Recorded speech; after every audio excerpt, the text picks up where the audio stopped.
Hello friends, welcome to my YouTube channel chemistry by Anurag Singh पर। स्वागत करते हैं दोस्त आप सभी के अपने YouTube channel chemistry by Anurag Singh पर। आज हम लोग 2022 में आए हुए क्लास 10th के पेपर एनालिसिस के क्वेश्चंस के आंसर देखने जा रहे हैं, जिसमें 2022 सेट 824 बी के क्वेश्चंस के आंसर को देखने जा रहे हैं। वीडियो के एंड तक बने रहिएगा और सारे क्वेश्चंस को समझते हुए हम लोग आंसर को देखेंगे। आइए पहला क्वेश्चन स्टार्ट करते हैं। सबसे पहला प्रश्न आपका क्या है? प्रोपेनाल है। प्रोपेनाल क्या होता है? इसमें तीन शब्द हैं, प्रोप, एन और आल। प्रोप का मतलब होता है 3 कार्बन, एन का मतलब होता है CnH12+2 के सूत्र पर, ऑल का मतलब OH होता है। वैसे चारों ऑप्शन में OH है तो यहां से तो OH तो हो नहीं सकता, इसलिए हम लोग कार्बन की संख्या से निर्धारित करेंगे। कार्बन की संख्या कितनी होनी चाहिए? 3 होनी चाहिए। कार्बन की संख्या ये तो कट गया, लेकिन बाकी 3 में आपके हैं। अब 3 में है तो कौन सा होगा? इसलिए इसमें एल्केन के सूत्र का प्रयोग करेंगे, और एल्केन के सूत्र का प्रयोग करेंगे तो प्रोप का मतलब 3 कार्बन होता है। यदि सूत्र बनाएंगे तो C3H8 होता है CnH2n+2 के सूत्र के आधार पर, जहां पे n की वैल्यू अगर 3 रखते हैं कितना हो जाएगा? C3H8। ये तो प्रोपेन का सूत्र होता है। चूंकि प्रोपेनाल का चीज एक हाइड्रोजन कम हो जाएगा और उसमें क्या जुड़ जाएगा? OH। तो पूरा सूत्र क्या बन जाएगा? C3H7OH। तो इसमें ऑप्शन में कौन सा हो जाएगा? तो आपका दूसरा हो जाएगा। फिर आता है अधातु है। अधातु कौन होता है? तो आपको पता है कि जो रेडान बनाते हैं उन्हें अधातु कहते हैं। अब इनमें कौन आ जाएगा? तो इनमें आता है आपका फ्लोरीन। ये तो सीधे सीधे फैक्ट पे आंसर है, क्योंकि पोटेशियम, एल्यूमिनियम और सोडियम जो होते हैं वो सभी धन आयन बनाते हैं और साथ ही साथ धातु है। ठंडे जल से हाइड्रोजन गैस बनाता है। मैंने आपको बताया था कल के डेट पे कि हाइड्रोजन से नीचे 5 धातुएं हैं जो जल से या अम्ल से हाइड्रोजन को विस्थापित नहीं कर पाते। कौन कौन आता है? तो कॉपर, मरकरी, सिल्वर, प्लेटिनम और गोल्ड।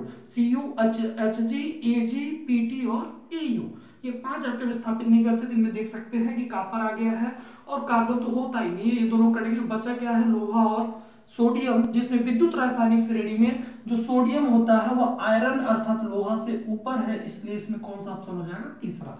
फिर अगला प्रश्न आपका आता है, प्लास्टर ऑफ पेरिस के बनाने की विधि एवं उपयोग लिखिए। प्लास्टर ऑफ पेरिस का निर्माण कैसे करते हैं और इसका उपयोग कहां कहां किया जाता है? तो प्लास्टर ऑफ पेरिस का निर्माण करना होता है तो जिप्सम की सहायता से किया जाता है। जिप्सम को क्या करते हैं? 120 डिग्री सेल्सियस ताप पर गर्म करते हैं। उसके अपघटन के फलस्वरूप हमें क्या प्राप्त हो जाता है? प्लास्टर ऑफ पेरिस प्राप्त हो जाता है। अब जिप्सम का सूत्र क्या होगा? जिप्सम का सूत्र होता है CaSO4.2H2।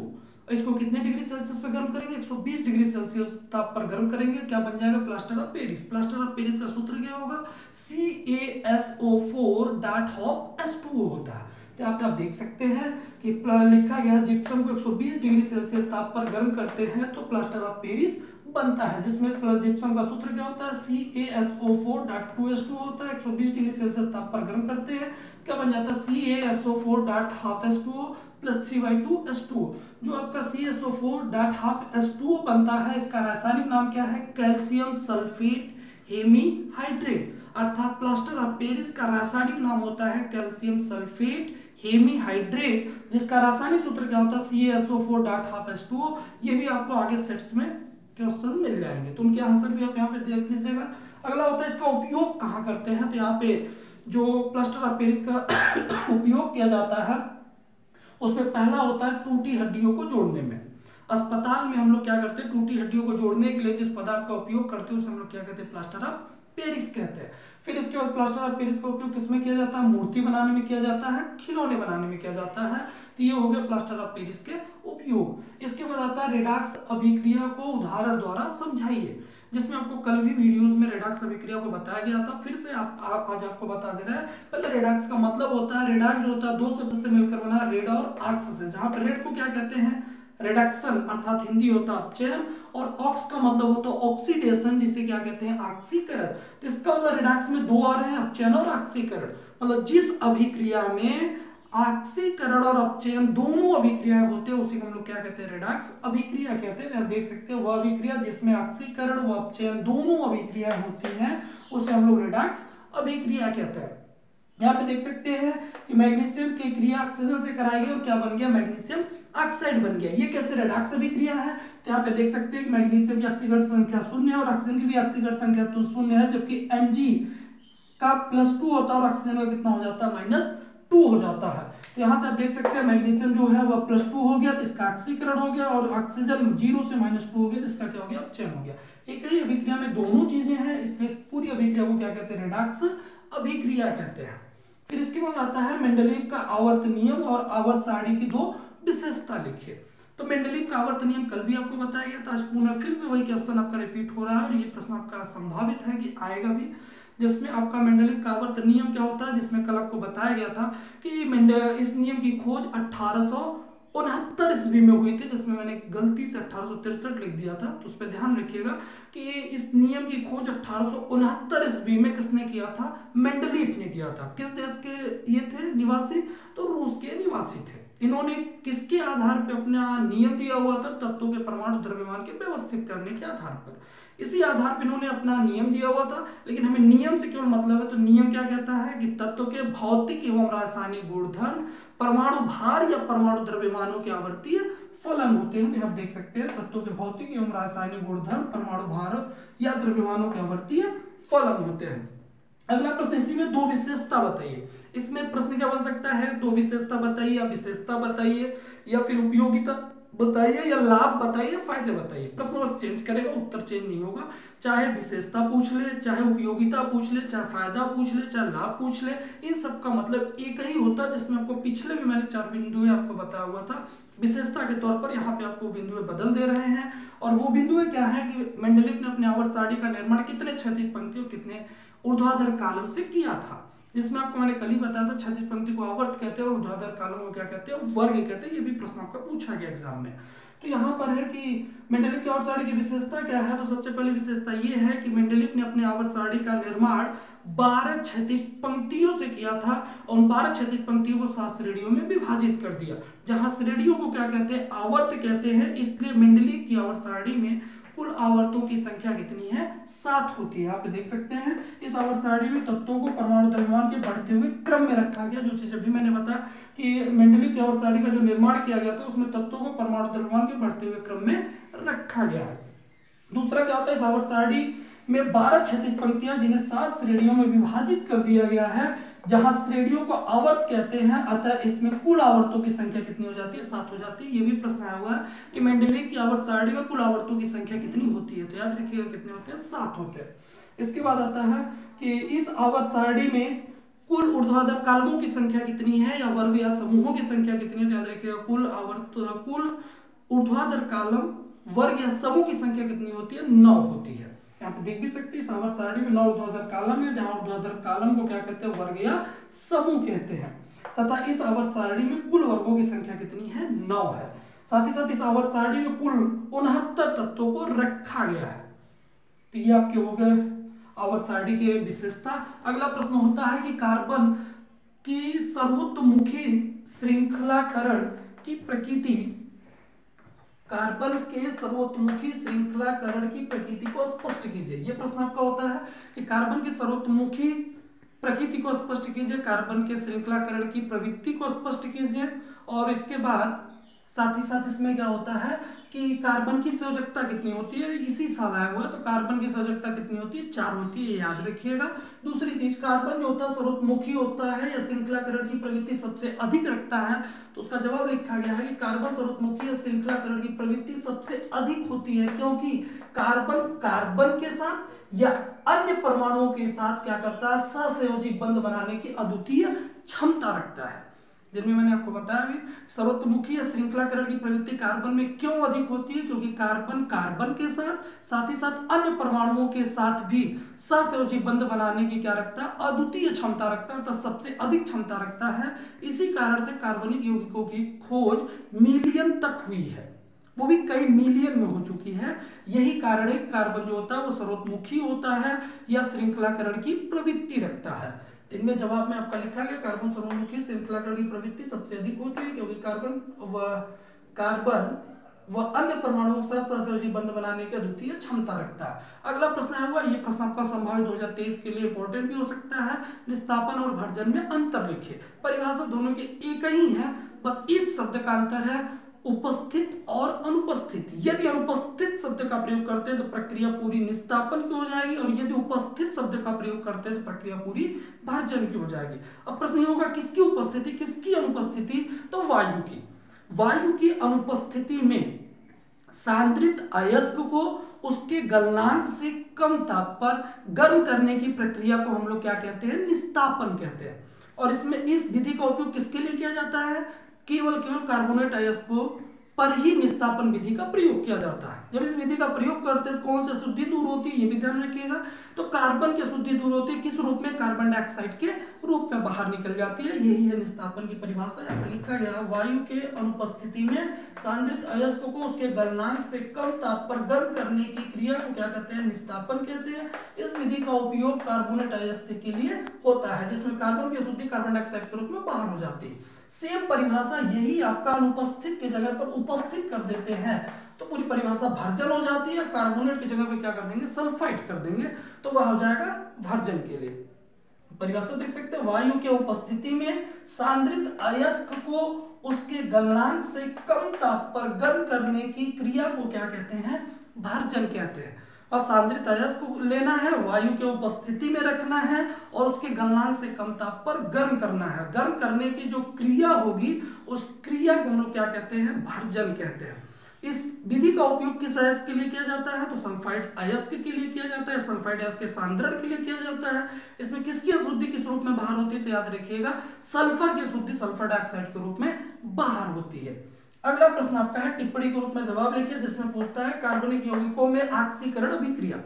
कार्बनिक यौगिकों में ऑक्सीकरण अभिक्रिया क्या होता है, तो यहाँ पे जवाब 2 है। क्यों, क्योंकि पूर्ण ऑक्सीकरण होता है और आंशिक ऑक्सीकरण होता है। यदि कार्बनिक यौगिक का पूर्ण ऑक्सीकरण करते हैं तो क्या हो जाएगा, आपका कार्बन डाइऑक्साइड और जल बन जाएगा।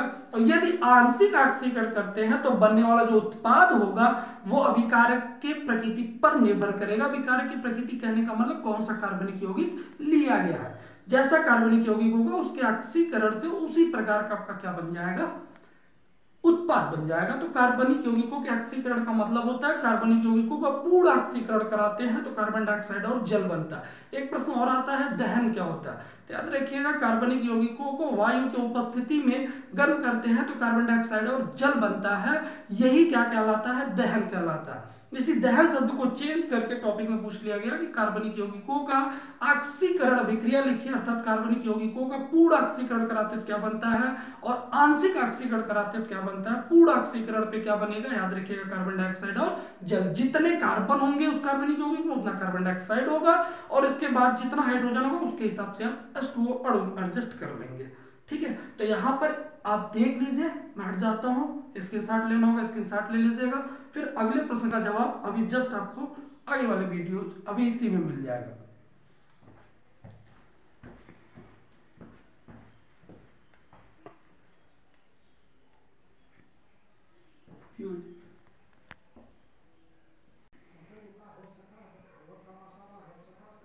अगला जो प्रश्न बचा हुआ था उसमें सजातीय श्रेणी क्या होता है। सजातीय श्रेणी कल भी आपको बताया गया था, आज भी आया और संभावित 2023 के लिए मोस्ट इंपॉर्टेंट ये क्वेश्चन है। होता क्या है, समान क्रियात्मक समूह वाले यौगिकों को क्रम से रखने पर दो क्रमागत सदस्यों के मध्य CH2 का अंतर होता है तो उसे हम लोग क्या कहते हैं, सजातीय श्रेणी कहते हैं। समान क्रियात्मक समूह वाले यौगिक को लेंगे, उन्हें क्रम से रखेंगे, क्रम से रखने पर यदि दो जो क्रम से आ रहे हैं, पहला और दूसरा आ रहा है, यदि उन दोनों के मध्य CH2 का अंतर होता है तो उसी को हम लोग क्या कहते हैं, सजातीय श्रेणी कहते हैं। देख सकते हैं यहाँ पर CH3 है, अगर CH2 जोड़ेंगे तो एक कार्बन पहले से, कार्बन और हो जाएगा 2, 3 हाइड्रोजन पहले से है, 2 हाइड्रोजन और जोड़ देंगे 5 हो जाएगा, अर्थात ये क्या सजातीय श्रेणी है। आप देख सकते हैं क्या हो गया, C3H7, ये भी क्या CH2 के अंतर पे, अर्थात ये भी किसमें, सजातीय श्रेणी में। अगला प्रश्न जो है वो एथेनॉल का 4 रासायनिक समीकरण पूछा हुआ है और साथ में क्या पूछा हुआ है, उपयोग पूछा हुआ है। तो इसमें उपयोग किसमें किया जाता है, प्रयोगशाला में अभिकर्मक के रूप में, प्रयोगशाला में अभिकर्मक के रूप में। दूसरा होता है ईंधन के रूप में। तीसरा होता है शराब के रूप में। चौथा होता है स्प्रिट बनाने में।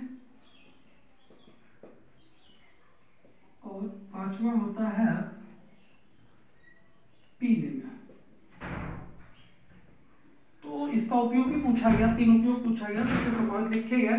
प्रयोगशाला में अभिकर्मक के रूप में दूसरा होता है कार्बनिक यौगिकों के निर्माण में, जो लिखा नहीं है वो भी ध्यान रखिएगा। प्रयोगशाला में अभिकर्मक के रूप में, दूसरा कार्बनिक यौगिकों के निर्माण में, तीसरा ईंधन के रूप में, चौथा शराब के रूप में, पांचवा स्प्रिट बनाने में, छठवां होता है पीने के लिए या पीने के रूप में भी इसका उपयोग किया जाता है। अगला है इसका रासायनिक गुणधर्म।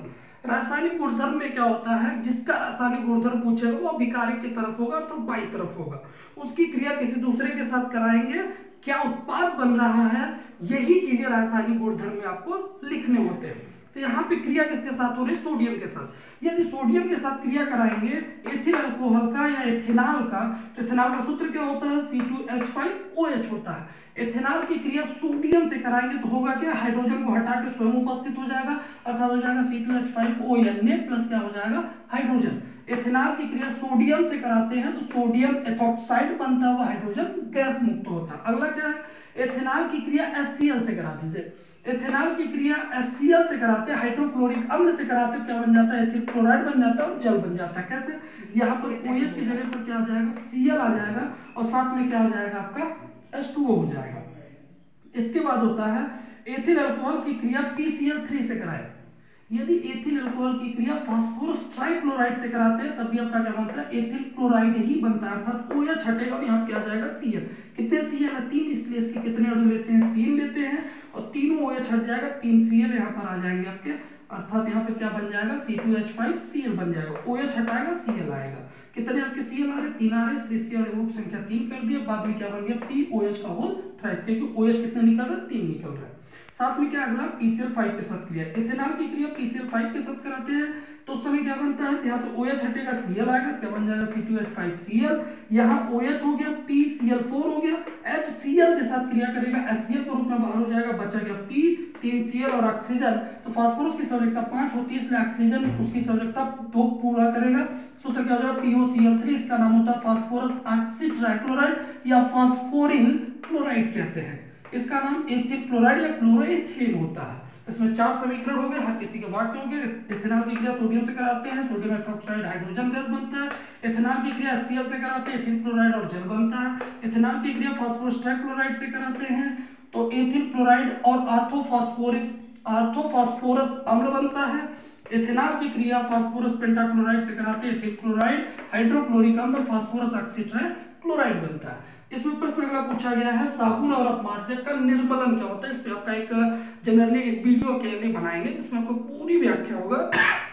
यहाँ पे केवल आपको समझा रहे हैं, साबुन या अपमार्जक का निर्मलन होता है। निर्मलन का मतलब क्या होता है, मिसल का बनना क्या होता है, निर्मलन कहे या मिसल कहे उसका मतलब होता है गंदगी को साफ करना। गंदगी को साफ करने के लिए किसका प्रयोग करते हैं, साबुन, अपमार्जक का।